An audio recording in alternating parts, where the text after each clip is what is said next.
kasih sayang Allah Subhanahu wa taala. Sungguhnya di antara ciri ibadah orang-orang soleh adalah menggabungkan antara roja dan al-khauf, ya. Seperti firman Allah Subhanahu wa taala, "Ulaikal ladzina yad'una yabtaguna ila rabbihimul wasilah ayyuhum aqrabu wa yarjuna rahmatahu wa yakhafuna 'adzabah. Inna 'adzaba rabbika kana mahdzura." Kata Allah Subhanahu wa taala, mereka itu yang diibadahi oleh orang-orang musyrikin, yaitu orang-orang soleh. Jadi orang musyrikin menyembah orang-orang soleh. Orang soleh yang diibadahi itu sendiri, mereka ternyata mencari kedekatan kepada Allah. Ulaikal ladzina yad'un, yaitu orang-orang yang disembah oleh orang musyrikin Arab, yabtaguna ila rabbihimul wasilah. Ternyata mereka mencari kedekatan kepada Allah. Mereka sendiri beribadah kepada Allah. Harusnya kalian nyembah Allah, jangan nyembah mereka. Ya, ini di antara dalil bahwasanya sesembahan orang musyrikin juga bukan sekedar batu saja atau pohon. Di antara mereka ada juga yang orang-orang saleh yang disembah. Seperti Nabi Isa, Lata, kemudian Uzair dan yang lainnya, ya. Ayyuhum aqrab, ternyata mereka juga mencari kedekatan kepada Allah. Mana di antara mereka yang dekat dengan Allah, yang lebih dekat kepada Allah. Wa yarjuna rahmatahu wa yakhafuna adzabah, dan mereka berharap rahmat Allah dan mereka takut dengan azab Allah. Inna adzaba rabbika kana mahdzura, bahwasanya memang azab Allah itu patut untuk ditakuti, ya. Di sini Allah sebutkan ciri-ciri orang saleh ketika beribadah menggabungkan antara berharap rahmat Allah dan takut dengan azab Allah. Demikian juga ketika Allah Subhanahu wa taala berfirman tentang para anbiya, kata Allah Subhanahu wa taala, ulaika yusari'una fil khairati wa yad'unana raghaba wa rahaba wa kanu lana khashi'in. Mereka itulah para nabi yang bersegera dalam beramal soleh, wa yad'unana, dan mereka beribadah kepada kami, atau diartikan berdoa kepada kami, raghaba wa rahaba. Raghaban maksudnya berharap, rahaban maksudnya takut.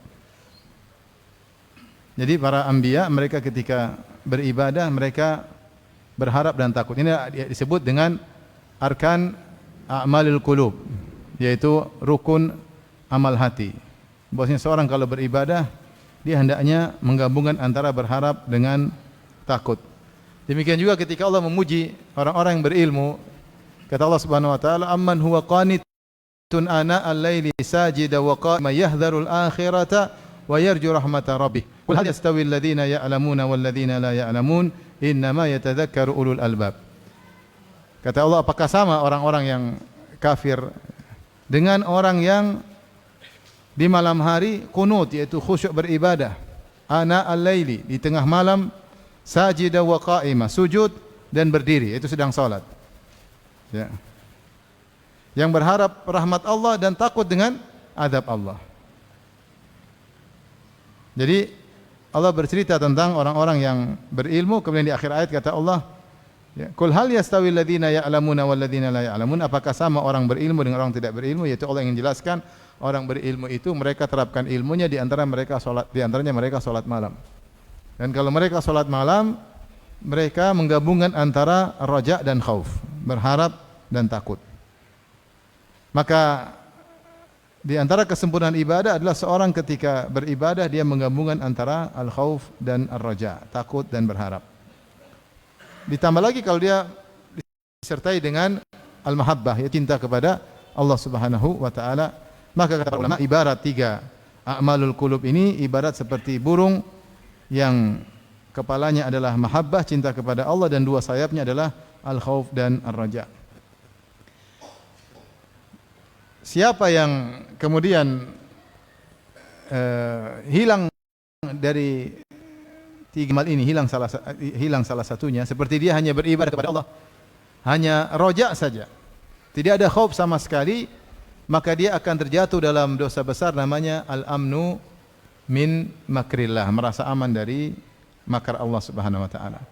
Dan sebaliknya, siapa yang hanya takut kepada Allah dan tidak berharap kepada Allah Subhanahu wa taala, maka dia akan terjatuh dalam al-qunut atau al-ya'su min rahmatillah. Dia hanya takut, dia tidak berharap, sehingga dia terjerumus dalam dosa besar yang lain, yaitu putus asa dari rahmat Allah Subhanahu wa taala.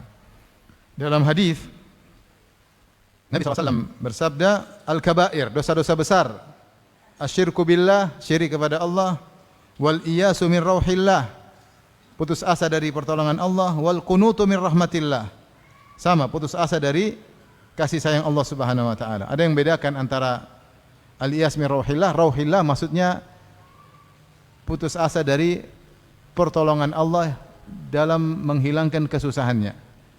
Adapun al-qunut min rahmatillah itu putus asa dari harapan yang ingin dia dapatkan kebaikan-kebaikan. Jadi rauh biasanya maksudkan adalah kesulitan yang dihadapi, dia ingin terhindar dari kesulitan tersebut.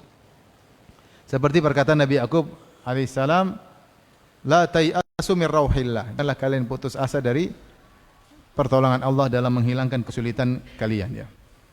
Maka ini termasuk dosa besar. Demikian juga dalam perkataan Ibnu Mas'ud radhiyallahu anhu, beliau berkata, akbarul kabair, dosa paling besar di antara dosa-dosa besar, al-isyraku billah, yaitu syirik kepada Allah, wal amnu min makrillah, merasa aman dari makar Allah, wal qunutu min rahmatillah, putus asa dari rahmat Allah, kasih sayang Allah, wal ya'su min rauhillah, putus asa dari pertolongan Allah Subhanahu wa taala. Di sini Ibnu Mas'ud radhiyallahu anhu menyebutkan di antara dosa besar adalah al-amnu min makrillah, merasa aman dari makar Allah. Yang satunya putus asa dari rahmat Allah Subhanahu wa taala. Apa yang dimaksud dengan al-amnu min makrillah, merasa aman dari makar Allah, itu dia tidak ada takutnya kepada Allah. Rojaknya berlebihan sehingga ketika dia maksiat, dia tidak merasa takut. Sewaktu-waktu Allah bisa turunkan azab kepadanya. Sehingga dia bermaksiat dengan nyaman dan tenteram. Tidak ada kekhawatiran sedikit pun. Orang beriman pasti ada rasa takut. Kalau dia bermaksiat, dia pasti rasa khawatir. Namun ketika seorang terlalu bermaksiat terus-menerus, sementara Allah tidak kasih teguran, sehingga dia mengalami istidraj, sehingga bermaksiat nyaman, bermaksiat nyaman, bermaksiat nyaman, akhirnya hatinya tidak ada takut sama sekali. Disitulah dia mengalami al-amnu min makrillah, dan itu dosa besar. Lawannya, ketika seorang takut dan tidak berharap sama sekali, atau tidak punya harapan, dia takutnya terlalu berlebihan sehingga dia terjatuh pada al-qunut min rahmatillah, putus asa dari rahmat Allah Subhanahu wa taala. Dan ini juga dosa besar. Seorang mukmin dalam kehidupannya sehari-hari menggabungkan antara berharap dan khauf. Tidak merasa aman dari hukuman Allah dan tidak putus asa dari rahmat Allah Subhanahu wa taala. Hadirin dan hadirat yang dirahmati Allah Subhanahu wa taala, pembahasan ini penting dalam kehidupan kita sehari-hari. Kenapa? Terutama terkait dengan putus asa dari rahmat Allah Subhanahu wa taala. Sebagian kita mengalami ujian hidup sehingga dia putus asa. Dia merasa tidak akan ditolong sama sekali. Dan ini biasanya muncul karena suudzon kepada Allah Subhanahu wa taala. Susah bagi dia untuk husnudzon kepada Allah Subhanahu wa taala. Makanya di antara kisah yang Allah sebutkan dalam Al-Quran yang menarik adalah kisah Nabi Ibrahim alaihissalam. Di surat Al-Hijr kata Allah, Nabbi ibadi anni anal ghafurur rahim, wa anna adzabi huwal adzabul alim. Kabarkanlah kepada hamba-hambaku wahai Muhammad. Nabbi yaitu kabarkanlah berita penting ini, karena naba maksudnya adalah berita penting. Wahai Muhammad, kata Allah, kabarkanlah kepada hamba-hambaku, Nabbi ibadi, dengan berita penting ini. Apa berita penting tersebut? Anni anal ghafurur rahim, sungguhnya aku adalah zat yang maha pengampun lagi maha penyayang. Dan ini menimbulkan roja. Tetapi ingat, wa anna adzabi huwal adzabul alim, bahwasanya azabku adalah azab yang pedih. Dan ini menimbulkan khauf, rasa takut. Itu Allah suruh Nabi mengabarkan kepada hamba-hambanya agar menggabungkan antara roja dengan khauf. Anni anal ghafurur rahim, aku maha pengampun lagi maha penyayang. Namun ingat, wa anna adzabi huwal adzabul alim, dan azabku adalah azab yang pedih. Setelah itu Allah suruh Rasulullah mengabarkan tentang kisah Ibrahim alaihissalam. Kata Allah, wa nabbihum an dhaifi Ibrahim, dan kabarkanlah kepada mereka tentang kisah tamu-tamu Ibrahim. Bagaimana kisahnya? Kata Allah, idz dakhalu alaihi faqalu salama qala inna minkum wajilun qalu la taujal inna nubashshiruka bighulamin alim qala abasyartumuni ala ammassani al-kibaru fabima tubashshirun qalu basyarnaka bil haqq wa la takum minal qanitin qala wa may yaqnatu min rahmati rabbih illa dhallun.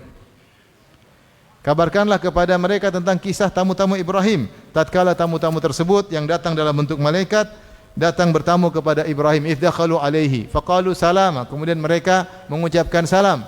Ibrahim pun takut. Qala inna minkum majilun. Kenapa Ibrahim hadirkan makanan, mereka tidak makan? Ini tamu-tamu kok tidak makan? Biasanya kalau tamu tidak mau dilayani, tidak mau dijamu, ini ada niat buruk. Inna minkum majilun. Ibrahim takut, kami takut. Kata malaikat, qalu la taujal, jangan takut. Kami datang ke sini buat apa? Inna nubasyiruka bi ghulamin alim. Sungguhnya kami kabarkan kepada engkau tentang anak yang sangat berilmu, maksudnya Ishak. Ibrahim heran. Kenapa heran? Karena Ibrahim ketika itu umurnya sudah hampir 100 tahun. Dan istrinya Sarah dikatakan umurnya sudah 90 tahun. Dan istrinya ketika masih muda saja mandul, apalagi sudah tua. Makanya dalam ayat yang lain dia berkata ajuzun akim, saya sudah tua, lagi mandul. Muda saja kalau mandul enggak bisa punya anak, apalagi tua. Ya. Dalam ayat yang lain, ya wailata a'alidu wa ana ajuzu wa hadha ba'li syaikha. Inna hadha la syai'un ajib. Berkata Sarah, bagaimana saya bisa punya anak? Wa ana ajuz, saya sudah sangat tua, 90 tahun. Wa hadha ba'li syaikha, sementara suamiku juga sudah tua. Lelaki semakin tua semakin produktivitas air maninya semakin kurang. Jadi bagaimana bisa punya anak? Ibrahim juga bertanya. Bukan istrinya saja yang heran, dia juga bertanya. Kata dia, abasyartumuni ala amma saniyal kibar. Apa kalian beri kabar gembira kepadaku saya bakalan punya anak sementara saya sudah tua? Masaniyal kibar, itu tua sudah mengenaiku, benar-benar aku sudah tua. Fabima tubasyirun, bagaimana caranya kabar gembira tersebut? Kata para malaikat, qalu basyarnaka bil haqq, kami beri kabar gembira kepada engkau dengan kebenaran, fala takum minal qanitin, maka janganlah kau termasuk orang-orang yang berputus asa. Apa jawaban Ibrahim alaihissalam? Qala wa may yaqnatu min rahmati rabbih illa dhallun. Tidak ada yang putus asa dari rahmat Allah kecuali orang-orang yang sesat. Ibrahim ingin bilang, saya sudah tua begini, saya tidak putus asa. Ibrahim alaihissalam, dia ketika menikah dengan Sarah, dia masih muda. Makanya dalam Al-Quran dikatakan, qalu sami'na fatan yadhkuruhum yuqalu Ibrahim, masih muda. Kemudian dia menikah dengan Sarah ketika dia pergi dari Babilonia, meninggalkan Irak menuju Palestina. Kemudian walhasil akhirnya dia sudah nikah bertahun-tahun tidak punya anak. Akhirnya Sarah mengizinkan dia untuk menikah dengan pembantunya itu Hajar. Dan akhirnya dia menikah dengan Hajar, akhirnya punya anak siapa? Ismail. Disebutkan Ibrahim ketika itu usianya 80-an tahun. 80 lebih. Kemudian akhirnya Sarah cemburu, akhirnya Ibrahim bawa Hajar dan putranya Ismail ke Mekah. Dengan hikmah dari Allah Subhanahu wa taala. Setelah itu 13 tahun kemudian atau lebih dari belasan tahun kemudian Sarah punya anak. Tetapi selama Ibrahim nikah dengan Sarah, ternyata Ibrahim tidak pernah putus asa.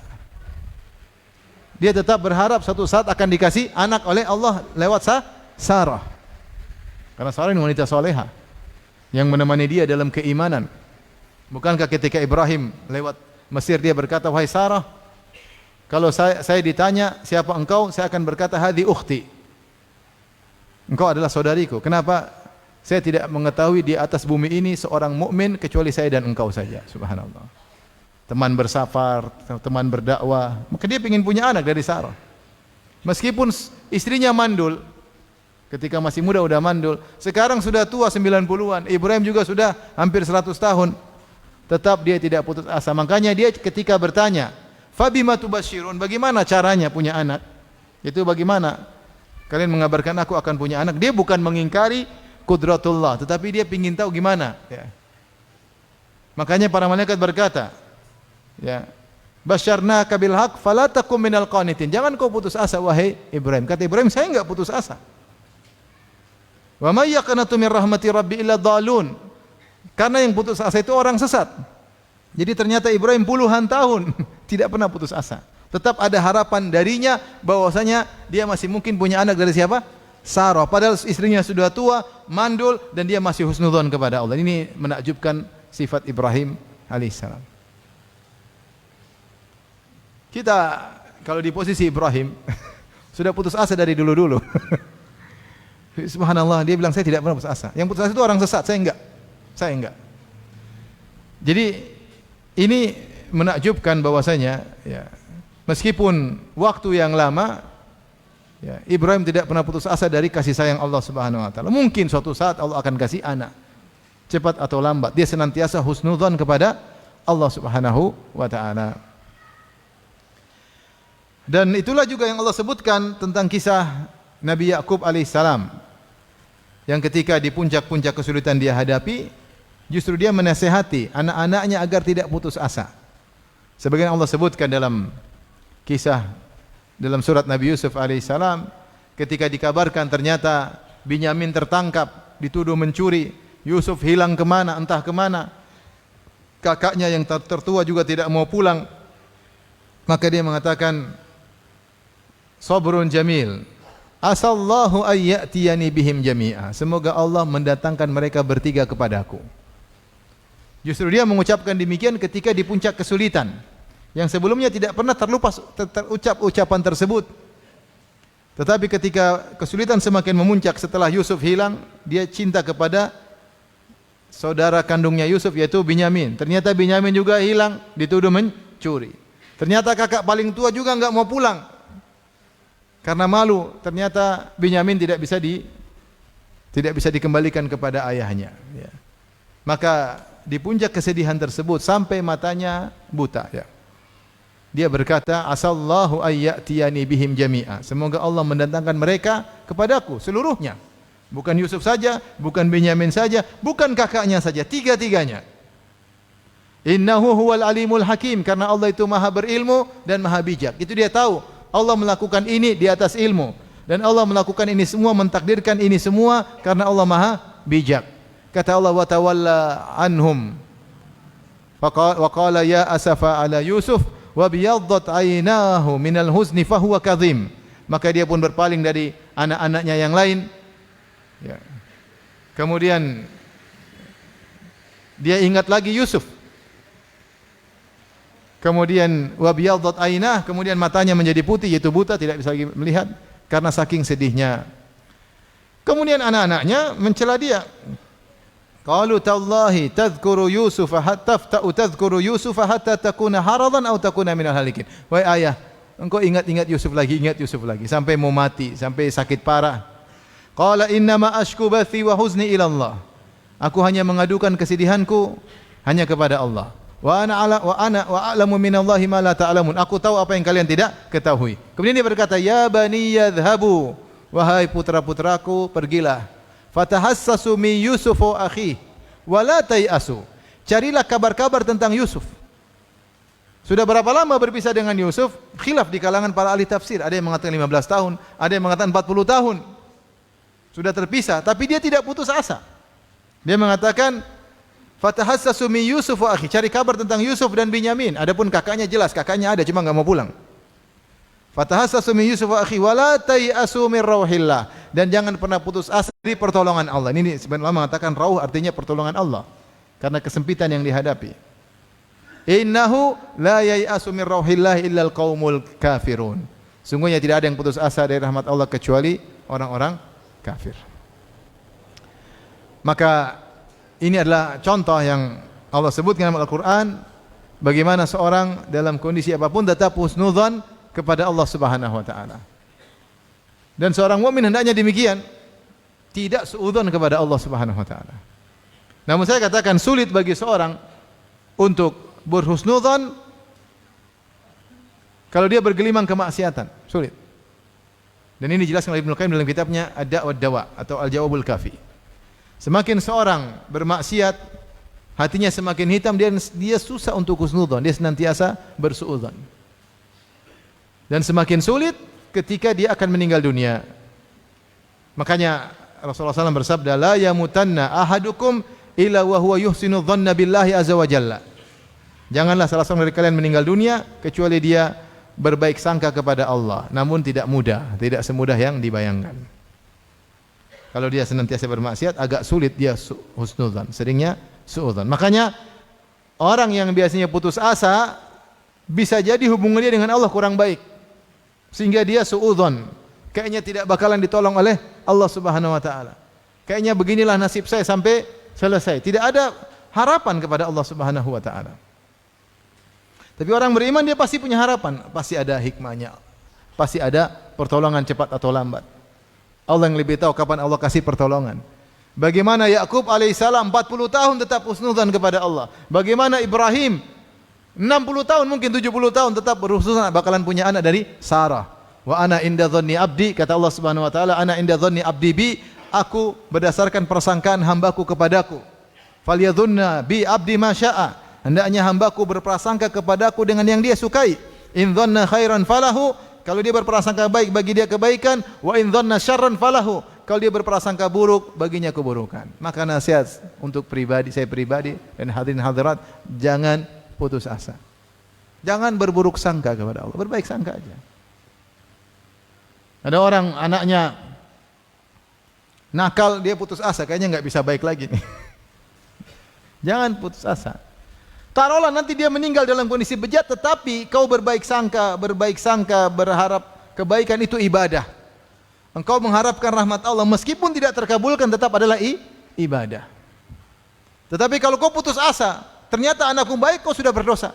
Karena kau sejak awal putus asa. Masalah hasil urus serahkan kepada Allah, lebih tahu. Tetapi kita husnudzan. Apa susahnya bagi Allah memberi hidayah kepada anak saya? Apa susahnya? Tidak ada susahnya. Tetap aja berbaik sangka. Mungkin belum saatnya. Allah pilih saat yang tepat agar diperbaiki oleh Allah Subhanahu wa taala. Ya. Makanya Nabi Yakub mengatakan innahu huwal alimul hakim. Ketika dia sedih luar biasa, ketika dia menangis sampai matanya buta, dia mengatakan innahu huwal alimul hakim. Sungguhnya Allah Maha berilmu dan Maha bijak. Dan ternyata Allah Subhanahu wa taala memang mempertemukannya setelah Nabi Yusuf menjadi bangsawan. Kalau hilang siang hari, sore sudah balik, Yusuf enggak jadi apa-apa. Jadi apa? Enggak, jadi cuma pulang ke rumah bapaknya, selesai, paham? Tapi ternyata hilang 40 tahun tadi ada hikmahnya, akan dijadikan bangsawan oleh siapa? Allah Subhanahu wa taala. Ibrahim alaihissalam ingin punya anak dari Sarah, Allah tidak kasih. Kalau kasih langsung problem. Saya sering sampaikan hal ini. Coba kalau Ibrahim nikah dengan Sarah, langsung punya anak, Ibrahim tidak bakalan nikah dengan Hajar. Mana mau Sarah kasih Hajar sama Ibrahim kalau dia punya anak? Kenapa Sarah kasih Hajar kepada Ibrahim? Karena dia kasihan sama suaminya, pingin suaminya punya anak. Sehingga akhirnya punya anak dari Hajar, Ismail. Kemudian Sarah cemburu. Kemudian Hajar dan Ismail dibawa kemana? Ke Mekah. Akhirnya lahir Quraisy. Akhirnya lahir Nabi Muhammad SAW. Kalau sejak awal Sarah punya anak, tidak ada Zamzam Tower. Kenapa enggak akan ada Nabi Muhammad SAW? Jadi ada waktunya Allah kabulkan di saat yang tepat, yang lebih bermanfaat bagi sang hamba. Maksud saya, bagaimana Ibrahim alaihissalam husnudzon puluhan tahun. Ketika dikatakan oleh malaikat, "Fala takum minal qanitin," jangan kau putus asa.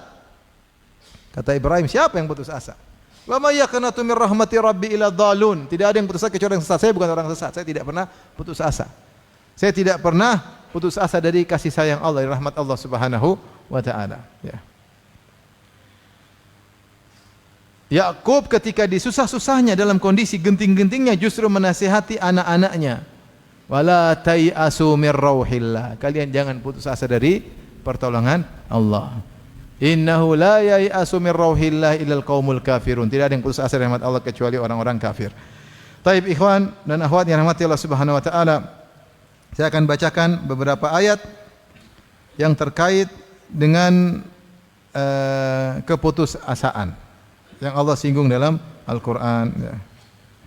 Di antaranya Allah berfirman dalam surat Fussilat ayat 49, "La yas'amul insanu min du'ail khair wa immassahu syarru fayausun qanut." Kata Allah, manusia itu tidak pernah bosan minta kebaikan kepada Allah, minta pingin harta, minta punya rumah yang bagus, punya anak soleh, pingin punya anak, minta kebaikan, selalu minta kepada Allah. Tetapi wa immassahu syarr, ketika Allah berikan keburukan, ternyata dia enggak punya anak misalnya, ternyata dia miskin rupanya, fayausun qanut, maka dia pun segera putus asa. Ya, dan ini Allah celak sifat seperti ini. Biasanya Allah kasih kau kebaikan, oke-oke saja. Begitu Allah uji dengan suatu keburukan, kau putus asa. Ya. Apakah lupa dengan kebaikan Allah selama ini? Allah kasih, Allah kasih, Allah kasih. Ketika Allah tidak kasih, pasti ada hikmahnya. Mungkin Allah tunda. Mungkin Allah tidak kasih. Yang lebih tahu siapa? Allah. Maka jangan putus asa. Mungkin Allah tunda. Betapa banyak Allah kasih kenikmatan dengan ditunda, banyak sekali. Contohnya Nabi Yakub, contohnya Nabi Ibrahim alaihi wassalam. Maka Allah mencela sifat seperti ini. Kalau minta kebaikan tidak pernah bosan, begitu dikasih keburukan langsung fayausun qanut. Ya'as dan kunut. Ada yang mengatakan ya'as adalah bidayatul kunut. Kunut adalah puncak daripada ya'as. Ya'as itu mulai putus asa, kunut benar-benar putus asa. Ada yang mengatakan makna dari ya'su min rahmatillah an yastab'id rahmatallah wa yastab'id husulal matlub. Dia merasa rahmat Allah susah, dia merasa permintaan dia tidak bakalan dikabulkan. Ini namanya putus asa. Kayaknya enggak bisa, kayaknya itu sudah putus asa, tapi awal dari putus asa. Kalau putus asa yang parah, yang kata para ulama sampai derajat kafir, itu tidak ada harapan sama sekali, tidak ada rojak sama Allah sama sekali. Maka sampai derajat ini maka seorang menjadi kafir. Tapi selama dia masih ada harapan, cuma dia kayaknya susah, itu dia sudah berdosa. Enggak boleh, harusnya demikian. Enggak boleh begitu. Harusnya ya mudah lah, Allah mudah ya, kalau terserah Allah lah, tapi mudah bagi Allah. Dia tetap husnudzon kepada Allah Subhanahu wa taala. Tapi kalau dia tidak punya harapan sama Allah sama sekali, maka ini kata para ulama sampai derajat kafir karena dia mendustakan ayat-ayat Allah yang menunjukkan Allah Maha Kuasa, Allah Maha Penyayang, Allah berhak untuk ahlul raja diminta ya, namun dia suudzon kepada Allah Subhanahu wa taala. Ayat berikutnya Allah berfirman dalam surat Ar-Rum ayat 36. Wa idza adzaqana an-nasa rahmatan farihu biha. Jika manusia kami berikan rahmat, diberikan kebaikan, farihu biha. Senang, kadang sombong dan bangga. Wa in tusibum sayyi'atum bima qaddamat aydihim. Dan kalau mereka ditimpa dengan keburukan akibat ulah perbuatan mereka, itu akibat dosa. Idahum yaqnatun. Tiba-tiba mereka putus asa. Ini Allah mencela sifat sebagian orang seperti itu. Dikasih kekayaan, sombong angkuh, ketika dicabut kebaikan, diberikan kesulitan, putus asa. Putus asa. Taib. Ikhwan dan akhwat yang dirahmati Allah Subhanahu wa taala, putus asa kalau kita lihat dalil-dalil yang datang terkait dalam dua kondisi. Pertama, putus asa dari pertolongan Allah Subhanahu wa taala, yaitu apa yang dia minta seakan-akan tidak bakalan dikabulkan. Yang kedua, kesulitan yang dihadapi seakan-akan tidak akan ada solusi. Ini putus asa pertama, dan ini juga dilarang. Putus asa kedua, saya ulangi, putus asa yang pertama adalah terkait dengan pertolongan Allah, yaitu putus asa dari permohonan dia seakan-akan permohonannya tidak bakalan dikabulkan, dia putus asa. Atau kesulitan yang dia hadapi seakan-akan tidak akan pernah ada solusinya, dia putus asa. Ini tercela. Putus asa yang kedua adalah terkait dengan taubat dari dosa yang dia lakukan, yaitu dia merasa bahwasanya taubatnya tidak akan diterima. Percuma dia bertobat, tidak akan diterima karena terlalu parah dosa-dosanya. Maka ketika dia putus asa seperti ini, dia terjerumus dalam dosa besar. Ini dua model putus asa yang mungkin menimpa seorang hamba. Model yang pertama, putus asa bahwasanya permintaan kita tidak bakalan dikabulkan. Ini kadang menimpa kita atau menimpa sebagian kita. Maka saya pribadi jangan pernah suudzon sama Allah. Apapun yang kita minta aja, dan tetap husnudzon kepada Allah. Tidak ada susahnya bagi Allah mengabulkan permintaan kita. Dan kita bilang kalau Allah tidak kabulkan dunia, Allah akan kabulkan di akhirat. Allah akan kabulkan, pasti Allah kabulkan. Datang dalam hadis, siapa yang berdoa dengan suatu doa, laisa fihi itsmun wala qati'ah, selama doanya tidak terkait dengan dosa dan tidak memutuskan silaturahmi, Yaitu misalnya dia berdoa, ya Allah, jauhkan aku dengan kakakku. Itu namanya doa untuk memutuskan silaturahmi. Ya Allah, semoga anakku cepat mati. Ini namanya dosa memutuskan apa? Silaturahmi. Atau doa terkait dosa, ya Allah, mudahkan aku untuk maksiat misalnya. Mudahkan aku untuk minum khamar. Ini doa minta dosa. Selama doanya tidak terkait dengan qati'atur rahim dan dosa, maka akan Allah kabulkan dengan salah satu dari 3 model pengkabulan. Yang pertama, dikabulkan di dunia, cepat atau lambat. Bisa cepat, bisa lambat. Bisa tertunda sampai puluhan tahun. Bisa atau tidak? Bisa. Tadi Nabi Ibrahim puluhan tahun, Nabi Yakub puluhan tahun. Terserah Allah, Allah yang lebih tahu. Tapi akan dikabulkan. Kalau tidak dikabulkan di dunia, akan dikabulkan di akhirat. Dan dikabulkan di akhirat lebih afdal. Karena diganti dengan kenikmatan surga.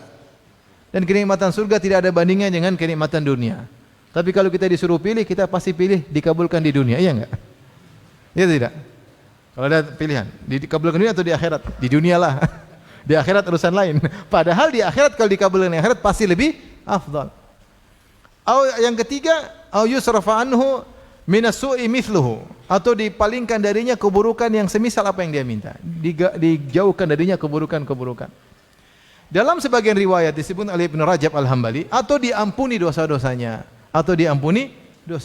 Maka tidak ada ruginya kita berdoa dan senantiasa husnudzon. Ketika Allah mentakdirkan kita untuk berdoa, berarti Allah sayang sama kita. Buktinya kita masih terpanggil untuk apa? Berdoa. Banyak orang sudah tidak berdoa, malas. Maka ini jangan putus asa. Siapa yang putus asa bahwasanya permohonannya tidak bakalan dikabulkan, enggak minta gini, Allah mana mau kasih saya. Ini sudah dosa. Meskipun nanti dikabulkan, perasaan dia seperti itu sudah dosa tersendiri. Atau kesulitan dia hadapi, enggak akan ada solusi. Ini juga suudzon. Ya, solusi mungkin datang cepat atau kita enggak tahu. Kita menghadapi ujian-ujian ternyata sekian tahun baru keluar solusinya, kita enggak tahu. Dan Allah pilihkan solusi yang paling tepat di waktu yang paling apa? Tepat. Kita enggak tahu. Kita ini mana tahu kemaslahatan diri kita. Yang lebih tahu kemaslahatan diri kita adalah Allah, bukan kita. Banyak kesenangan yang kita sukai ternyata mudarat bagi kita, kita enggak tahu. Berdoa, ya Allah kayakan aku, enggak dikasih kaya-kaya.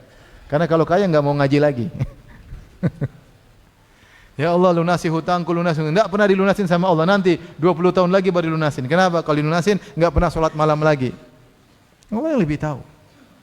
Ya, Allah yang lebih tahu. Enggak tahu fitnahnya harta, fitnahnya dunia, fitnahnya luar biasa, fitnah luar biasa. Taib. Oleh karena kita waspada, jangan sampai kita suudzon sama Allah. Kapan kita timbul suudzon, kita tepis. Apa susahnya? Allah buat saya berdoa, berarti Allah sayang sama saya. Allah buat saya berharap sama Allah, ibadah, berarti Allah menghendaki saya beribadah kepada Allah. Tidaklah Allah menggerakkan hatiku kecuali Allah ingin mengabulkan. Tapi kabulkannya kapan? Terserah Allah Subhanahu wa taala.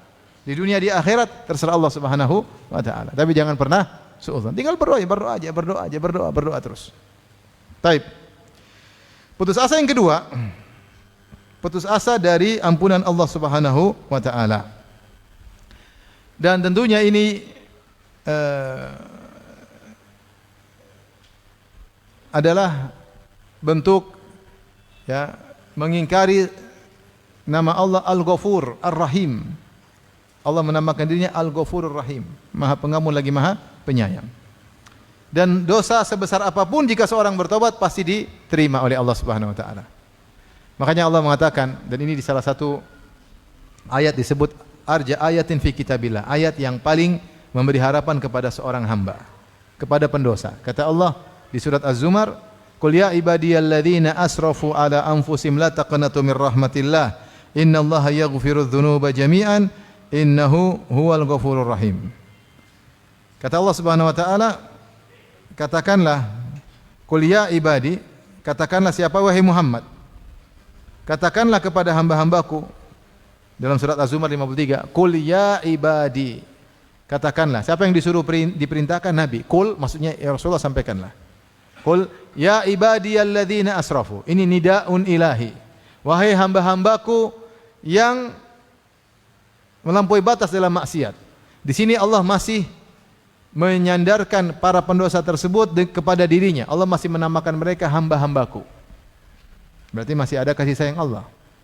Sebagian kita kalau sudah marah bilang sama anak, kau bukan anakku sana, kau anak ibumu. Kadang saya pun kalau marah saya bilang sama istri saya, itu anakmu, anakmu, padahal anak bersama. Jadi marah kita tidak nisbahkan anak kita kepada kita, kita bilang anakmu, anakmu, padahal anak hasil kerjasama bersama.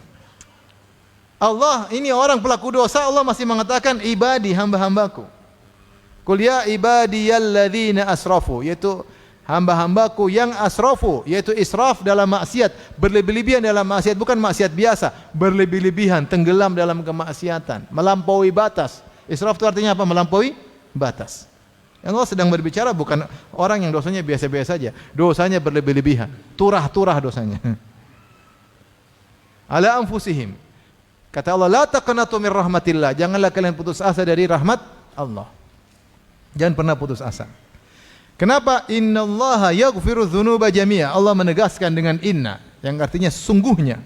Innallaha yaghfiru dzunuba, Allah mengampuni dosa-dosa seluruhnya. Az-dzunub sendiri adalah lafal jamak yang memberikan keumuman. Sungguhnya Allah menghapuskan seluruh dosa. Allah tambah lagi dengan takkid jami'an, seluruhnya. Yaitu Allah sungguh-sungguh benar-benar mengampuni seluruh dosa tanpa terkecuali. Yaghfiru dzunuba jami'an. Setelah itu Allah tutup lagi. Innahu huwal ghafurur rahim. Sungguhnya Allah itu Maha Pengampun, dan konsekuensi Maha Pengampunnya Dia akan menghapuskan dosa-dosa. Setelah itu digandingkan lagi dengan Ar-Rahim yang Maha Penyayang. Allah Maha Penyayang. Apalagi yang mau kita cari jika digandingkan Maha Pengampun dengan Maha Penyayang? Sangat mudah mengampuni, sangat mudah menyayangi. Maka jangan putus asa dari rahmat Allah Subhanahu wa taala. Allah kasih contoh dalam Al-Qur'an bagaimana Allah masih mau mengampuni gembong-gembong para pendosa. Fir'aun, siapa yang lebih jahat dari Fir'aun? Enggak ada yang mengalahkan kejahatan Fir'aun, sombongnya luar biasa. Ya. Wa Fir'aun dzil autad, di antara tafsiran Fir'aun dzil autad, yaitu Fir'aun pemilik tali, yaitu Fir'aun kalau nyiksa orang dia tarik tali, kanan kiri kaki, kanan kaki kiri ditarik sampai lepas. Nyiksa. Fir'aun sudah penyiksa, memperbudak Bani Israel, ngaku sebagai Tuhan lagi. Ya. Ngaku sebagai Tuhan. Ternyata Allah masih kasih kesempatan dia untuk bertobat. Buktinya Allah kirim 2 nabi, bukan 1 nabi. Kata Allah kepada Musa dan Harun, idhaba ila fir'auna innahu tagha faqula lahu qawlan layyinan la'allahu yatadhakkaru aw yakhsha. Pergilah engkau wahai Musa dan Harun kepada Fir'aun, sungguhnya dia telah melampaui batas. Faqula lahu, ucapkanlah kalian berdua kepadanya dengan perkataan yang lembut. Siapa tahu dia ingat, siapa tahu dia takut, siapa tahu dia sadar. Seandainya kalau Fir'aun bertobat, diterima enggak tobatnya? Diterima. Nah, buat apa kalau tidak diterima dikirim Musa dan Harun? Tapi Fir'aun tidak mau bertobat. Bahkan begitu lembutnya Musa sampai Musa memberi tawaran, halaka ila antazakka. Fir'aun tidak bilang, tobat kau Fir'aun, enggak. Musa tidak bilang, tobat Fir'aun, enggak. Musa bilang, halaka ila antazakka. Maukah engkau mensucikan dirimu? Tawaran, bukan perintah. Fa'ahdiyaka ila rabbika fatakhsha. Kalau kau mau menyucikan dirimu, aku akan arahin kepada Rabbmu, maka kau akan khusyuk, akan takut. Kata yang sangat lembut. Tetapi Fir'aun tidak bertobat. Seandainya dia bertobat, dia akan diampuni oleh Allah Subhanahu wa taala. Allah kisahkan lagi para penyihir Fir'aun. Dosa apa yang lebih parah daripada syirik? Sihir. Ini syirik luar biasa, sihir. Kerjaan mereka bertahun-tahun sebagai musyrik, penyihir. Cari nafkah dengan praktek sihir.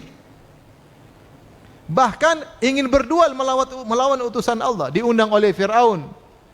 Inna lana la ajran in kunna nahnul ghalibin. Kami dapat duit wahai Fir'aun kalau kami menang lawan Musa. Iya. Wa innakum laminal muqarrabin. Bukan cuma dapat duit saja, dikasih jabatan. Fulus ada, jabatan oke. Mereka datang dengan semangat untuk berduel dengan utusan Allah. Dosanya kayak apa? Sudah penyihir ingin ngalahin utusan Allah. Tetapi subhanallah mereka bertobat di akhir hayat. Ada yang mengatakan gara-gara Musa nasihati mereka sebelum mereka berduel. La wa ilakum la taftaru 'ala Allahi kadhiban fayushitakum bi'adzab faqad khaba man iftara. Sebelum duel Musa kasih nasihat.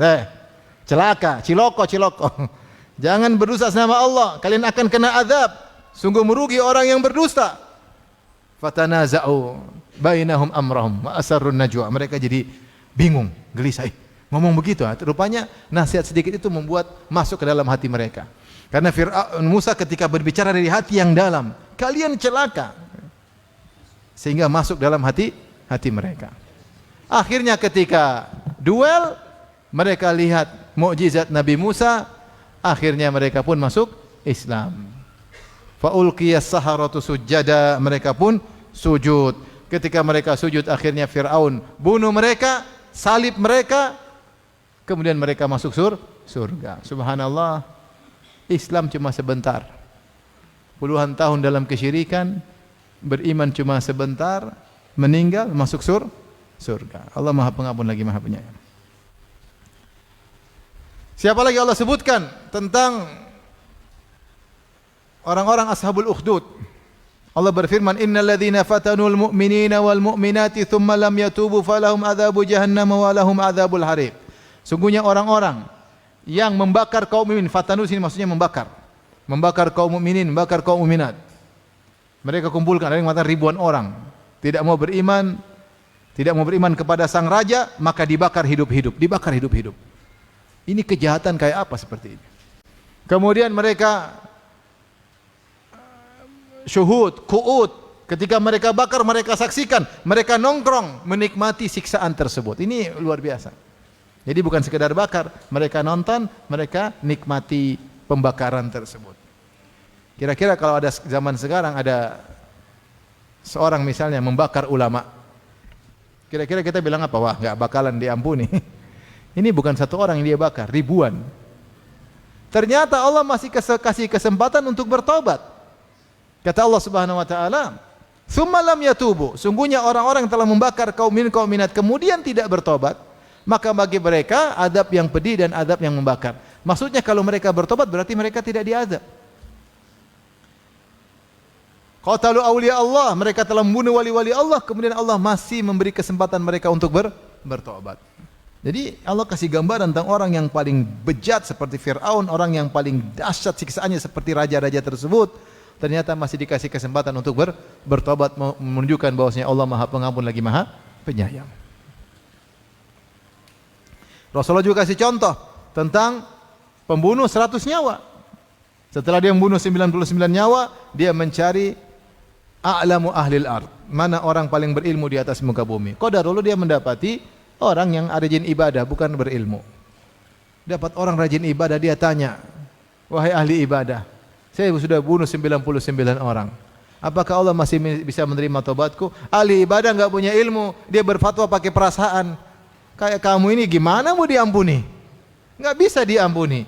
Maka dia berfatwa pakai perasaan, bukan pakai ilmu, maka dipenggalah jadi 100. Setelah dia bunuh 100 orang, dia cari orang ahli ilmu. Dapatlah orang ahli ilmu tersebut, maka dia tanya, saya masih bisa bertobat? Maka ahli ilmu berjawab, siapa yang bisa menghalangi engkau dari taubat? Allah Subhanahu wa taala. Pergilah ke negeri yang lain. Tinggalkan negerimu. Fa innaha ardu su', itu negeri yang buruk. Pergilah ke negeri yang baik, beribadahlah kepada orang-orang soleh di sana. Maka dia pun berjalan menuju negeri yang baik. Dia belum beribadah. Di tengah jalan dia meninggal, tapi dia sudah bertobat, akhirnya dia masuk surga. Saya rasa ya, tidak ada di antara kita yang maksiatnya lebih daripada orang-orang ini. Kalau orang ini saja bisa diterima tobatnya, bagaimana dengan yang selainnya? Maka jangan pernah putus asa dari bertobat kepada Allah. Setan ingin kita putus asa. Maka di antara riwayat yang menarik, riwayat dari Hajjaj bin Yusuf Ats-Tsaqafi. Hajjaj bin Yusuf Ats-Tsaqafi terkenal kejam, membunuh. Dia bunuh Abdullah bin Zubair, dia bunuh Sa'id bin Jubair, dia bunuh sahabat, dia bunuh tabi'in. Kejam. Disebutkan ketika dia mau meninggal, dia berdoa, Allahumma ghfirli fa innan nasa yaz'umuna annaka la taf'al. Dia mengatakan, ya Allah, ampunilah aku. Orang-orang bilang kau tidak akan ampuni aku, ya Allah. Ya, sudah jahat kayak begitu, dia masih husnudzon kepada Allah. Dia bilang, ya Allah, Allahumma ghfirli, ya Allah, ampunilah aku. Sungguhnya mereka mengatakan kau tidak akan mengampuni aku. Ampuni aku, ya Allah. Itu seketika dia akan meninggal dunia. Apa kata Abu Nawas dalam syairnya? Ya Rabbi in azumat dhunubi kathratan walaqad alimtu bi anna afwaka azamu in kana la yarjuka illa muhsinun fabiman yaludhu wa yastajirul mujrimu ad'uka Rabbi kama amartani wa in radatta yadi faman dha yarhamu mali ilaika wasilatun illa raja wa jamilu afika thumma anni muslimu. Kata Abu Nawas, disebutkan dia punya syair, dia mengatakan, ya Allah, meskipun dosa-dosaku sangat banyak, tetapi saya tahu ampunanmu lebih banyak daripada dosa-dosaku. Kalau yang hanya bisa berharap kepada engkau orang-orang baik, terus para pendosa mau berharap kepada siapa? Saya berdoa kepada engkau sebagaimana kau perintahkan kepada aku. Saya angkat tanganku. Kalau kau tolak tanganku, terus siapa yang mau merahmati saya? Saya tidak punya andalan untuk minta ampunanmu kecuali harapan illa raja wa jamilu afwika, dan indahnya ampunanmu, kemudian aku pasrah dengan keputusanmu. Oleh karenanya seorang jangan putus asa, betapapun besar yang dosa yang dia lakukan, jangan dia putus asa. Bahwasanya Allah Maha mengampuni dosa. Meskipun dia berulang-ulang melakukan dosa, jangan pernah putus asa. Makanya di antara perbedaan sifat nama Allah Al-Ghafur dengan Al-Ghaffar. Ada yang mengatakan Al-Ghafur terkait dengan ulang-ulang, seorang melakukan dosa ulang-ulang, Allah Al-Ghafur, yaitu Allah mengampuni dosa-dosa meskipun diulang 1.000.000 kali. Al-Ghaffar, yaitu Allah mengampuni dosa sebesar apapun dosa tersebut. Jadi Ghafur terkait dengan kuantitas dosa, Al-Ghaffar terkait dengan kualitas dosa. Maksudnya dosa kuantitasnya sebanyak apapun Allah akan ampuni, Al-Ghaffar dosa kualitasnya sebesar apapun akan Allah ampuni. Yang penting kamu bertobat. Jangan pernah putus asa. Ibnu Taimiyah menjelaskan dari mana seorang bisa putus asa dari bertobat. Kenapa dia tidak putus asa? Kenapa dia putus asa sehingga tidak mau bertobat? Dua kemungkinan.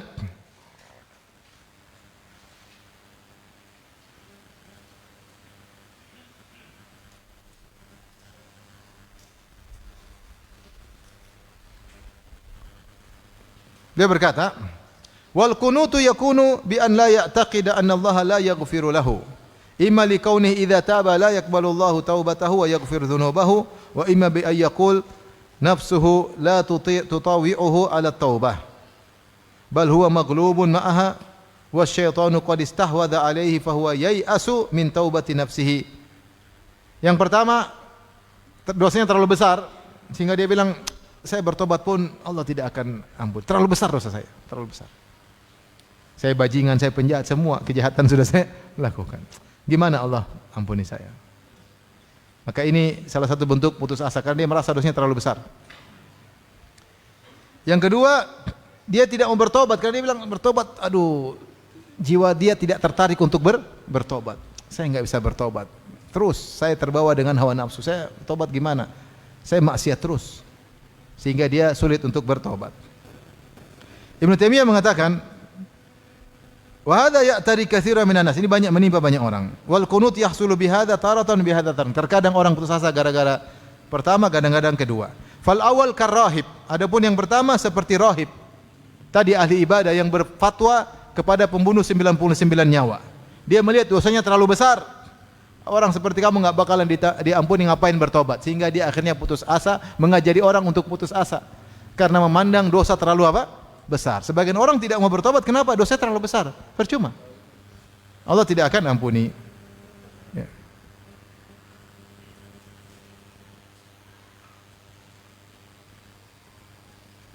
Yang kedua tadi, ya, seperti orang yang ingin bertobat, tapi dia bilang, waduh, berat, jiwa saya sulit untuk bertobat. Kenapa? Syarat tobat susah. Harus meninggalkan, saya nggak bakalan meninggalkan. Menyesal, kayaknya saya tidak menyesal, saya masih pingin lagi. Bertekad tidak mengulangi, saya masih pingin lagi. Sehingga dia tidak jadi tobat. Syaratnya tidak bisa saya penuhi.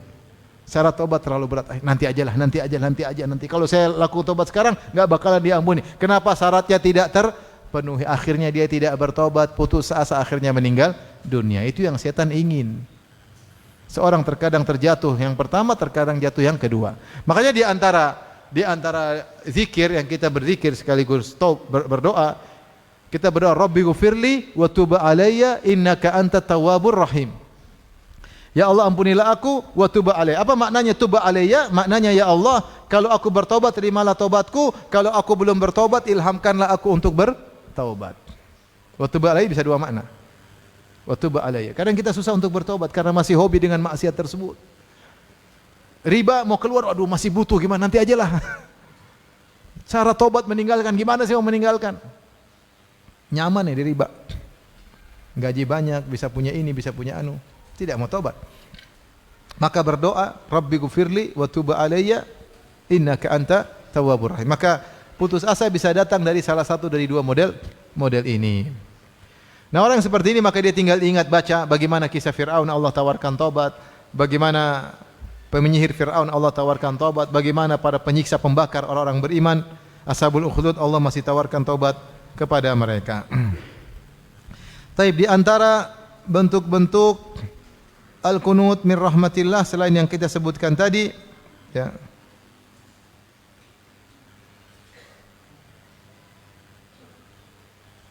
Seperti tadi, sebagian orang tua putus asa, ya, bahwasanya anaknya dan putrinya akan soleh. Dia anaknya nakal, putrinya nakal, dia nggak ada solusi, nggak bakalan baik. Ini putus asa.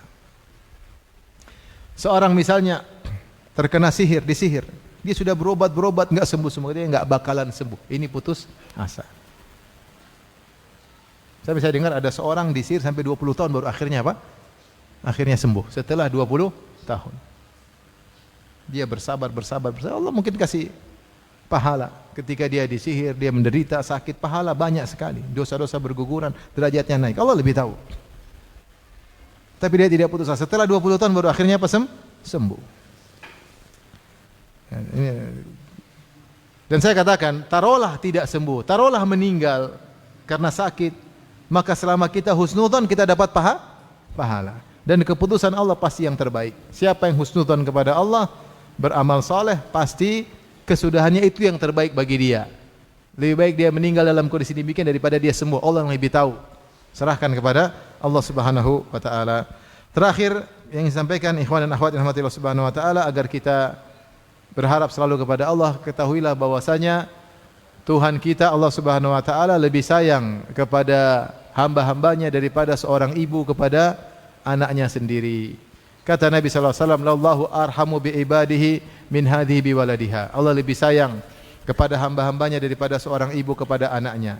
Hadis ini Rasulullah sebutkan ketika Rasulullah melihat ada seorang ibu yang kehilangan anaknya, kemudian dia cari-cari, akhirnya dia dapat anaknya tersebut dalam peperangan. Dia kehilangan anaknya, dia cari-cari, akhirnya dia dapat, langsung dia susui anaknya tersebut. Dan ini adalah bentuk kasih sayang yang paling tinggi di kalangan manusia. Kasih sayang paling tinggi seorang ibu kepada anak, terutama ketika dia baru kehilangan anaknya, dan dia cari-cari dengan penuh kesedihan. Ketika dia dapat, maka kecintaannya di puncak-puncaknya. Maka Rasulullah berkata kepada para sahabat, "Atarawna anna hadhihi taridatan waladaha finnar?" Menurut kalian apakah ibu ini akan melemparkan anak-anaknya ke api? Kata para sahabat, bagaimana? Ya, dia tidak akan melemparkannya sementara dia mampu untuk tidak melemparkannya, menyelamatkannya. Maka Rasulullah berkata, "Lallahu arhamu bi ibadihi min hadhi bi waladiha." Allah lebih sayang kepada hambanya daripada seorang ibu kepada anaknya, dan ini benar. Maka jangan pernah suudzon. Sadaqah Rasulullah sallallahu alaihi wasallam, benar. Kenapa? Ibu kenapa sayang sama anaknya? Karena anak itu pernah dalam perutnya. Pernah mengambil makanan dari perutnya. Anak itu pernah dia susui, anak itu pernah keluar dan dia bertarung dengan kematian ketika melahirkan anak tersebut. Tetapi Allah lebih sayang. Kenapa? Sang kreator, pembuat anak itu siapa? Allah. Ibu cuma tempat numpang. Yang bikin anak itu sebenarnya siapa sih? Allah. Dan sangat mungkin sang kreator menyayangi hasil apa? Kreasinya, hasil ciptaannya. Tergantung kita bagaimana berprasangka baik kepada Allah Subhanahu wa taala. Alladzi khalaqaka fasawwaka fa'adalak fi ayyi suratin ma syaa rakkabak. Dia yang telah menciptakan engkau dan menyempurnakan bentukmu dan seimbangkan bentukmu. Fi ayyi surati ma syaa rakkabak, dan dia menyusunmu dengan bentuk yang dia sukai. Allah al-Musawwir yang beri bentuk, Allah Khaliq yang mencipta. Kita ini semua ciptaan Allah, dan Allah lebih sayang kepada ciptaannya daripada seorang ibu kepada anaknya yang pernah numpang di perutnya. Kita dapati betapa banyak ibu yang tidak memaafkan anaknya. Banyak tidak? Banyak. Anaknya marah, diusir anaknya, jengkel sama, dendam sama anaknya. Allah, kita maksiat berulang-ulang. Kalau kita kembali, Allah akan terima. Kemudian juga Nabi kabarkan bagaimana jangan putus asa. Allah sangat gembira dengan bertobatnya seorang hamba. Kata Nabi sallallahu alaihi wasallam, "Lallahu asyaddu farahan bi taubati 'abdihi hina yatubu ilaihi min ahadikum kana bi ardi falatin ma'a rahilatihi fanfalatat minhu." Allah lebih gembira ada orang yang bertobat kepada Allah daripada seorang yang sedang membawa ontanya di tengah padang pasir, ada bekalnya, makan dan minumnya, kemudian onta tersebut ucul, kabur bersama makanannya. Sehingga dia putus asa, kemudian dia berbaring di bawah sebuah pohon di tengah padang pasir menunggu kematian yang datang secara bertahap. Kehausan, kekeringan, mulai pandangan kabur, mulai enggak jelas semua, siap mati. Tiba-tiba ontanya datang lagi. Wa bainama huwa kadzalika idh huwa biha qa'imah, tiba-tiba ontanya muncul dan masih ada makanannya. Maka dia segera memegang tali kekang onta, dia berkata, "Allahumma anta abdi wa ana rabbuk." Ya Allah, sungguh benar engkau adalah hambaku, aku Tuhanmu. Kata Nabi, "Akhta'a min syiddatil farah." Saking gembira sehingga dia salah ngomong. Ini orang saking gembiranya masih kalah gembiranya Allah kalau ada hambanya bertobat. Berarti Allah sangat sayang kepada kita. Kita, kalau saya punya anak nakal, saya mungkin ngomel, saya mungkin cubit, saya mungkin gampar, tapi kalau dia balik, saya senang enggak? Senang. Walillahil mathalul a'la. Perumpamaan bagi Allah lebih tinggi karena Allah lebih sayang kepada hambanya, maka kalau hambanya balik, Allah lebih gembira. Sederhananya demikian. Semakin kita sayang, kalau dia kembali sadar, semakin gembira enggak? Gembira. Dan karena Allah lebih sayang kepada hambanya lebih daripada seorang ibu kepada anaknya, maka kalau ada orang bertobat, Allah sangat gembira. Oleh karena jangan putus asa. Kalau kita kembali kepada Allah, Allah senang. Ya. Jadi semuanya mudah bagi Allah, jangan pernah putus asa kepada Allah Subhanahu. Semuanya kalau Allah tinggal kehendak, tinggal kun fayakun, ya.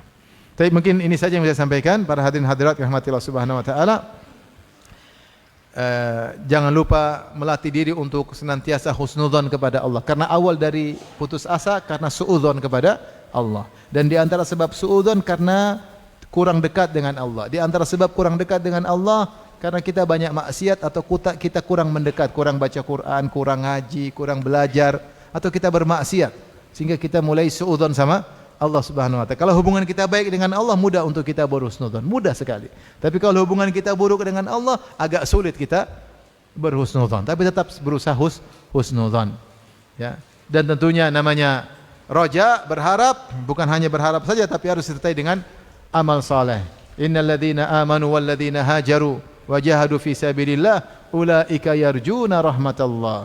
Sungguhnya orang beriman dan beriman kemudian berhijrah dan berjihad, mereka itulah orang-orang yang berharap dengan rahmat Allah. Namanya roja bukan sekedar hati aja, tapi harus ada usaha dengan berusaha mendekat kepada Allah Subhanahu wa taala. Demikian, wallahu taala alam bisawab. Kalau ada yang bertanya, saya persilakan.